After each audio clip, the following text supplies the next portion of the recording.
Kenalkan di sini saya Nelson Maulana dari kelas Q2 di Teknik Informatika. Di sini saya akan membahas tentang mengenal bahasa Python. Di bahasan kali ini saya akan membahas tentang sejarah Python, perkembangan Python, dan kenapa harus Python atau kenapa Python. Lalu kita akan mengenal program Python. Kita akan mencoba membuatnya. Kita membahas sejarah Python. Untuk Python sendiri, Python merupakan bahasa pemrograman tingkat tinggi yang diciptakan oleh Guido van Rossum dan dibuat pada awal 1990-an di Belanda. Pembuatan ini terinspirasi dari bahasa pemrograman ABC. Beliau ini adalah pembuatnya, yaitu Guido van Rossum. Tujuan dibuatnya Python pada awalnya menciptakan bahasa yang mudah dibaca dan ditulis dalam pemrograman. Nama Python sendiri itu diambil dari kelompok komedi asal Inggris, yakni Monty Python, dan ini bukan diambil dari ular atau nama ular. Guido van Rossum juga memiliki prinsip desain yang membentuk filosofi Python yang dikenal dengan sebagai Region of Python atau PAP20. PAP20 itu adalah singkatan dari Python Enchantment Proposal 20. Kita akan melanjutkan ke perkembangan Python. Python dirilis pertama pada Februari 1991. Pada Python pertama ini dirilis ke publik pada Februari 1990 ini dengan versi 0.9.0. Rilisan ini mencakup banyak fitur yang masih menjadi bagian dari bahasa ini hingga sampai saat ini. Nah, untuk Python 1.0 dirilis pada Januari 1994. Python 1.0 ini dirilis dengan seperangkat fitur yang signifikan, update dari fitur yang sebelumnya atau update dari versi yang sebelumnya, dan termasuk modul, fungsi, penanganan pengecualian. Ini menandai kedewasaan bahasa dan dasar yang stabil untuk pengembangan yang lebih lanjut dari Python ini. Nah, di sini membahas ada The Gen of Python, PAP20, yang tadi kita bahas dari sejarah Python. Nah, PAP20 ini merupakan sebuah kumpulan prinsip-prinsip desain yang menekankan keterbacaan kode, kesederhanaan, dan ekspresi yang dikenal sebagai Design of Python atau PAP20, dan ditulis oleh Tim Peters.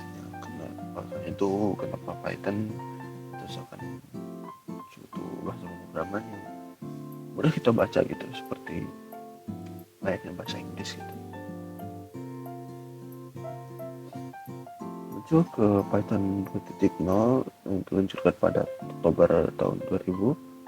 Python 2.0 membuat berbagai perbaikan fitur yang sebelumnya yang ada di Python 1.0, yaitu fitur dari kedua bahasa ini adalah seperti garbage collection yang lebih baik, Unicode, dan masih banyak yang lainnya. Lanjut ke Python 3.0 pada bulan Desember tahun 2008 tulisnya.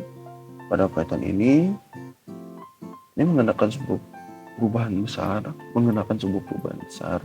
dalam sintaksis dan desain bahasa dengan tujuan untuk membuat bahasa ini lebih konsisten dan lebih mudah digunakan.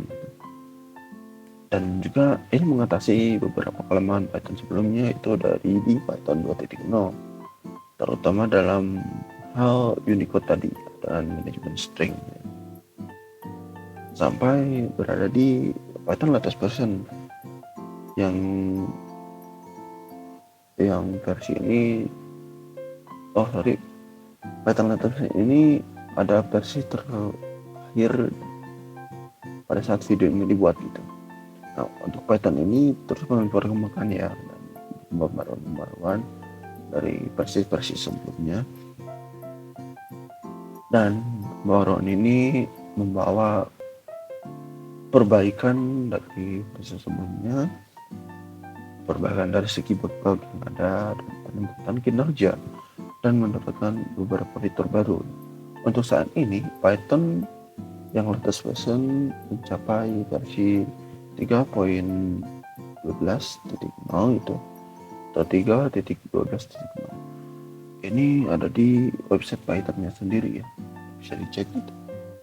Nah, kita lanjut ke kenapa sih harus Python gitu, atau kenapa Python. Di sini kita akan membahas alasan mengapa harus Python terlebih dahulu. Di sini kita akan membahas 3 dulu ya. Mengapa harus Python gitu, dan apa sih kelebihan Python. Lalu seperti yang tadi dibilang, setiap ada kelebihan pasti ada kekurangan gitu. Nah, setelah kita bahas kelebihan Python, kita akan membahas kekurangan Python itu sendiri gitu. Nah, kita akan membahas alasan mengapa harus Python dulu. Nah, di sini alasan harus mengapa harus Python tuh pertama tuh bahasa yang user friendly gitu. Nah, bahasa yang user friendly ini keduanya yang mudah gitu, dan bahasanya tuh mudah dipahami gitu oleh siapa saja gitu, karena bahasa Python ini seperti kita membahas bahasa Inggris itu tidak ribet seperti bahasa kita sebutlah Java gitu atau C++ gitu ya. Itu yang pertama. Kedua, extensibility dari Python gitu. Karena Python ini adalah bahasa yang universal, tidak ada panduan ketat atau aturan yang mengekang yang perlu diikuti. Python memungkinkan untuk melakukan semua jenis operasi dengan mudah gitu. Itu untuk dari kelebihan dari extensibility dari Python gitu. Oke, yang ketiga, peran Python dalam big data atau otomatisasi ini. Nah, Python juga mendukung operasi big data. Ia memiliki kemampuan untuk membantu proses berbagai jenis informasi yang untuk sekarang maraknya lebih sering dikenal sebagai AI gitu. Nah, Python juga bisa kita buatkan untuk menjadi AI gitu. Python sekarang banyak digunakan untuk membuat AI gitu ya. Mungkin koreksi jika saya salah gitu. Keempat, Python itu mudah dipelajari gitu. Kenapa? Seperti yang saya bilang tadi, Python juga mudah dipelajari. Ini karena persis sama seperti bahasa Inggris itu. 3 baris kode Java atau bahasa C gitu, atau C++ itu dapat digunakan dengan hanya 3 kata gitu di Python gitu ya. Nanti kita akan bahas di mengenal bahasa Python. Terakhir itu penguncian atau debuggingnya gitu. Keuntungan utama di Python ini adalah Python memiliki kerangka penguncian built-in yang mencakup proses debug untuk alur kerjanya gitu ya. Itu mungkin untuk alasan mengapa kita harus Python gitu, harus belajar Python.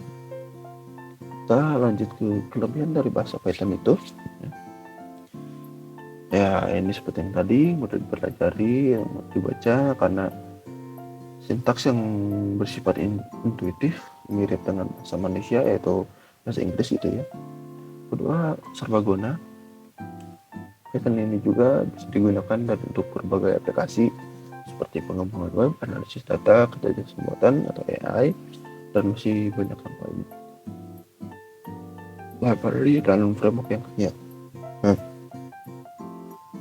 Untuk library dan framework yang kaya ini, Python memiliki banyak library dan framework yang dapat membantu Anda atau kita untuk mengembangkan waktu dalam penggunaan. Kita sebut saja seperti Django gitu ya, salah satu framework dari Python gitu.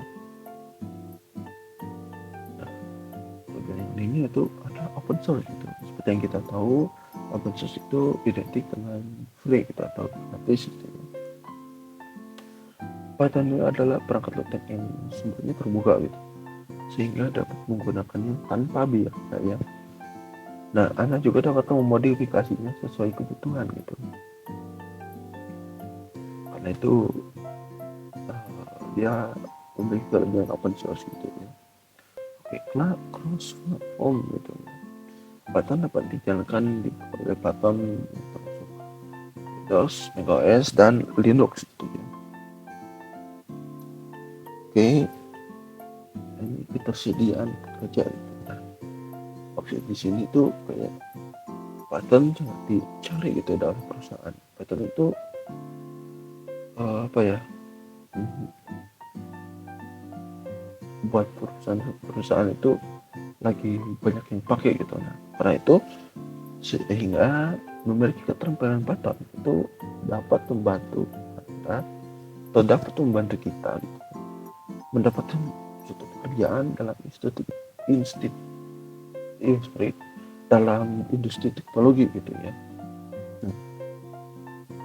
Untuk ketersediaan pekerjaan, kita akan bahas kekurangan dari Python gitu. Itu pertama ada kecepatan eksekusi terbatas. Apa ini? Python biasanya lebih lambat dalam eksekusi dibanding dengan pemrograman yang dikompilasi gitu seperti C++ dan Java ya.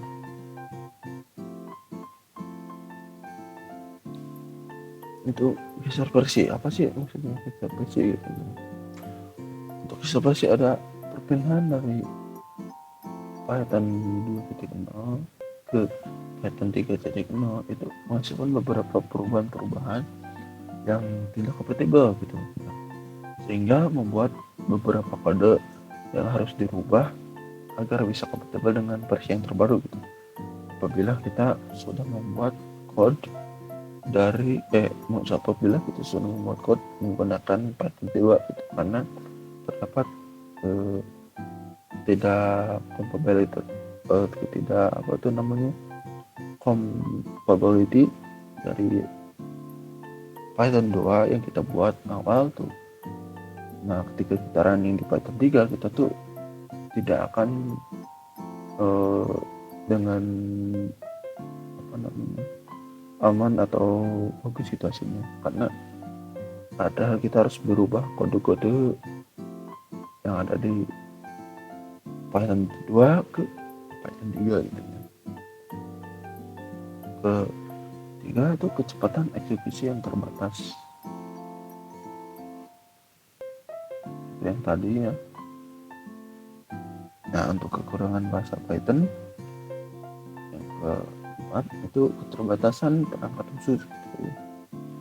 Meskipun seperti yang kita tadi bahas, Python sangat berguna gitu ya, tidak sebaik meskipun itu tidak sebaik bahasa pemrograman lain dalam pengembangan aplikasi perangkat keras atau aplikasi berkinerja tinggi yang memerlukan kontrol yang rendah gitu ya. Nah, lanjut gitu. Nah, itu kurangnya opsi kompilasi, karena Python adalah bahasa yang interpretasikan, yang berarti pada Python ini dieksekusi berbaris oleh interpreter gitu. Ini berbeda dengan bahasa pemrograman yang dikompilasi seperti C atau Java yang dapat menghasilkan kode mesin yang lebih efisien gitu ya, karena eksekusinya mungkin bukan baris per baris gitu. Kita sampai di mengenal bahasa Python gitu. Di sini saya akan memperlihatkan itu apa sih perbedaan Python dengan Java dengan C++ gitu. Nah, maaf, ini maksudnya oleh C++ ya. Di C++ kita bisa lihat untuk membuat code yang menghasilkan output hello world kita harus membuat dulu include IO string dulu ya, gitu. Aku lupa lagi namanya. Terus kita harus membuat apa sih namanya, deklarasi gitu ya kalau nggak salah, apalagi lah pokoknya kita harus membuat ini main. Lalu kita ada std account, baru kita ketik hello world atau mungkin masukkan brand yang akan kita buat gitu ya. Dan bisa dilihat ini cukup banyak gitu ya. Untuk membuat suatu code hello world saja di C++ itu perlu banyak apa namanya, ya itulah pokoknya. Nah, untuk Java juga sama, kita harus membuat public class dulu. Kita sebut juga public class power, lalu kita membuat public status void, dan bisa sepanjang ini gitu, baru kita ketik print out print. Dan lalu kita buat hello world. Nah, dari kedua ini kita memerlukan beberapa baris code untuk membuat sebuah code hello world ya, objek hello world. Nah, berbeda dengan Python cukup mengetikkan print hello world saja, itu sudah membuat satu code yang menghasilkan hello world. Nah, kita akan mencobanya ya. Di sini kita akan mencoba menggunakan on-time Python. Nah, ini tuh salah satu website yang bisa kita gunakan untuk membuat Python ya, secara online gitu. Nah, suatu website untuk code Python. Ketik print buka kurung tutup kurung ya, ingat terus tanda petik kan hello world. Nah, kita lihat hasilnya di bawah sini, tekan, nah muncul, maka muncul hello world. Nah, di Python kita cukup membuat ini saja sudah menghasilkan output code ini gitu, dengan code print gitu ya. Nah, kita akan coba membuat program sederhana, menginputkan nama, name, dan kelas gitu. Lalu kita akan mencetaknya. Nah, ini adalah kita akan membuat dulu code untuk inputannya ya. Kita di sini buatnya. Terus di sini kita akan membuat nama, name, kelas. Menginput nama, name, dan kelas. Kita akan dulu nama sama dengan input kurung. Kalau tadi kita harus masukkan nama sebuah masukkan nama spasinya. Untuk nama sudah, kita akan masukkan sama dengan input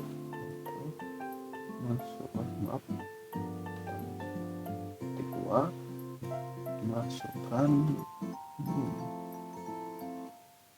salah masukkan titik dua lagi spasi. Kita akan memasukkan kelas ya, dan input kurung ketik masukkan kelas ya. Masuk kelas.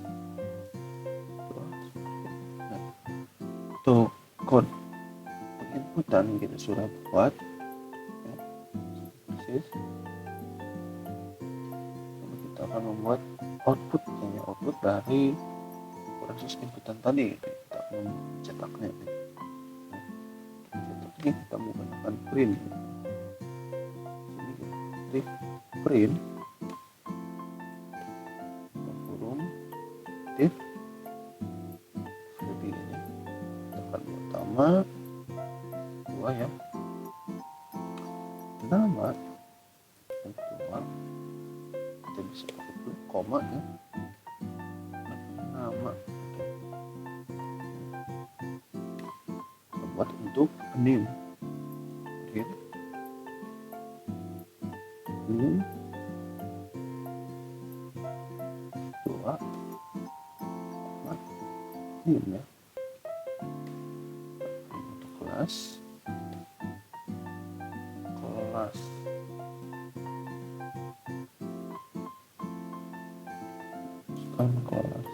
Nah, perlu diingat untuk di sini tulisan nama dan kelas ini itu harus sama dengan kode yang penginputan ya, karena apabila kita berbeda maka hasilnya tidak akan muncul. Pencobaan. Nah, kita disuruh memasukkan nama ya. Masukkan nama misalnya di sini Nelson Maulana ya, nama sendiri. Oke, ketika kita enter maka akan muncul memasukkan name saya.